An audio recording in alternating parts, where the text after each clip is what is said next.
are seekers of the supernatural. You are now standing in one of the most haunted houses in the world. Allow me to show you the Halloween room of Ed and Lorraine Warren. Here you see some of the artifacts, some of the collections throughout the years that Ed has gotten, some skulls, things from ancient Scotland. And we're going to come around this way and we're going to look at some more objects of Halloween. These are a lot of collections that Ed got through the years from people who've generously given to him on his birthday, and haunted houses, and people who've just known that Ed was an aficionado of Halloween. As we walk down this way, you can see his latest, which is a big monster figure that he got on Ed's 70th anniversary, I should say 70th birthday. And over here is a giant birthday card that was offered to him on his 70th birthday on September 7th. But this is a fun room, ladies and gentlemen. Like I said before, welcome. My name is Tony Spera. We will now be entering the haunted passageway, perhaps entering the most horrific part of any area, any square mileage of any part of this world. So come on with me, and we're going to walk through the haunted passageway. I would never do this if it was after 9 o'clock at night. Follow me through here, Rob.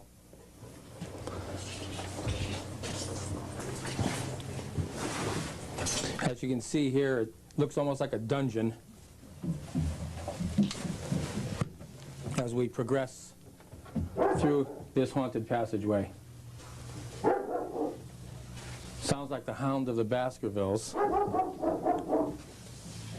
A lot of Ed's paintings are hanging on the wall that he's done throughout his 40 some odd years of painting. Now we're entering probably the most horrific part right here. This is the Occult Museum, perhaps the most haunted area, I would consider the most haunted area in the world. Over 45 years of collections of voodoo dolls, occult practice objects, satanic ritual objects, witchcraft objects. I would have to say, with all due caution to viewers, it's not a place you'd want to stay at night. It's not a place you'd want to stay for any length of time. We're going to take the time for the tour. It's before 9 o'clock, so we're all set. Between 9 p.m. and 6 p.m., 6 a.m., it really gets bad. But I consider this to be the most haunted area in the world as we enter. Okay,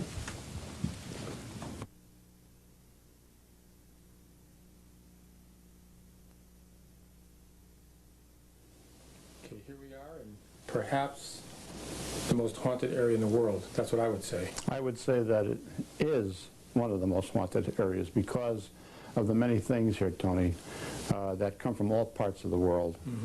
Europe, Asia, America, Canada, Mexico.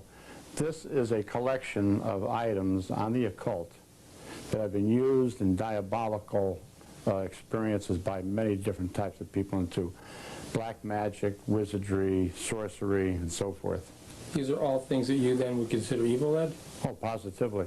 In fact, this is not a building that you should be in after 9 o'clock at night. From 9 to 6 are the psychic hours. This is not a Halloween room.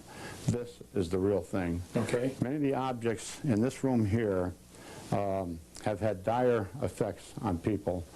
People have been maimed, have been killed. People have wound up in mental institutions because of many of the things they write in this building here. You have the voodoo dolls, you have the Raggedy Ann doll, which was responsible for the death of a young man who came in here one time, who challenged the doll to do its worst, and it did. Then you have a detective who was almost killed right in this room that we're standing in, and a priest. When we first panned in this room, I guess Rob was on the witch. Can you tell us a little bit about what... Yeah, that's a model mannequin of Hannah Crana, our local witch, who died in 1845. Many of the farmers over on Cross Hill Road, which is just about maybe a quarter of a mile from here, would go along in the morning, and she'd sit up on this big rock, and she would say to them, if you don't have a pie for me tomorrow morning or dozen eggs or a hen, I'll curse you. These guys were so afraid of it that they would have that hen or that pie. And the Indians in this area were so frightened of her that they left here. It's also said that she did murder her husband, who was Joseph Hovey. He was an officer in the local, I guess, what do you call that? Constabulary? Yeah. Militia? Militia, that's it. Oh, okay, and to the right of Hannah, I see there's a mirror. Can you tell me about that mirror? That's a magic mirror that a gentleman used in New Jersey to conjure up spirits. That mirror, as we know, is a reflection of spirits. Okay. Ghosts, apparitions, demons, devils can reflect their images on a shiny surface very easily. This was used for that purpose, only the man who did the conjuring, unfortunately, today is in a mental institution. Wow. Okay, why don't we step over this way? How about this organ right here? That's an interesting piece. I didn't know. That was in the most haunted house in all of New England, which was Stratford, Connecticut. And they called it the Stratford Rappings. It was so famous, Tony, that they actually had in 1850 a carriage at the Bridgeport Police, or the railroad station, and it would take people all the way to Stratford to see these hauntings, which was the Reverend Phelps house. This is a painting I did of it down here.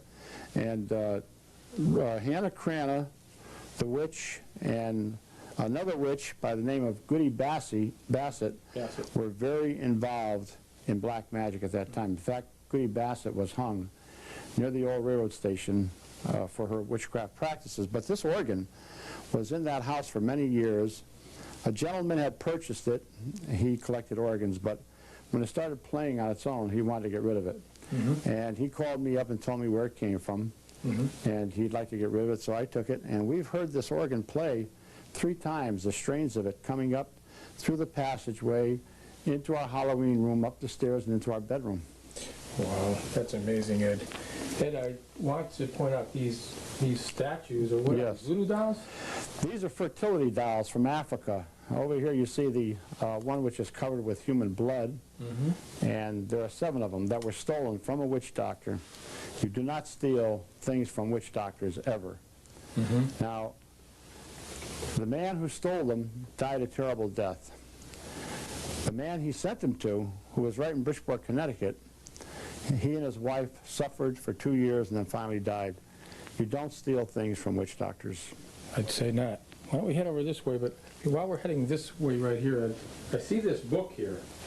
This book, it says Book of Shadows, Necromonicon. Can you tell me what that is? Yes, that's one of the original books of shadows, which were written in the medieval days. And this one here was translated into English. Just the reading of that book has had terrible results for many people. This is not a book that anyone should ever buy, a book of shadows. It goes into the incantations of devils and demons and rituals. Okay, what else? Does this signify anything here? All right, you notice there's a mask here. It's a typical Halloween mask. Right. But the problem with this is that many people buy these masks and they use them actually in black magic. This one was put on a person's head. They looked into a mirror. They took the mask off and they visualized themselves as looking like this. They created a physical manifestation of a tulpa. Wow. Isn't that wild? This here scares me. This one right here, Ed. The Raggedy Ann doll. Yes. That's probably the worst thing we have in this whole museum. That Raggedy Ann doll was given to a nurse in 1970 by her mother as a Christmas present. But as most girls do, even 28 years old, she would take the doll to bed with her, wrap her arm around, and go to sleep. I do the same thing with a pillow. But then she started taking it to the breakfast nook, where the arms one morning went onto the table. Now, she lived with another nurse, and they shared the expenses of the apartment, which was 4 blocks away from Hartford Hospital. Right. At that point, they told the girls about the incident, and one said, "I know a medium." So they held a seance that night. That was the beginning of many seances with this doll. They would come home at night, and the woman had told them, the medium, that there was a spirit of a 6-year-old child in the doll by the name of Annabelle, who had been killed outside of their apartment house in an automobile accident. Well, there was such a child, but God does not allow a child spirit to go into a doll. This was a devil, a demon, inside the doll, which was impersonating the spirit of a child. Well, they treated it like it was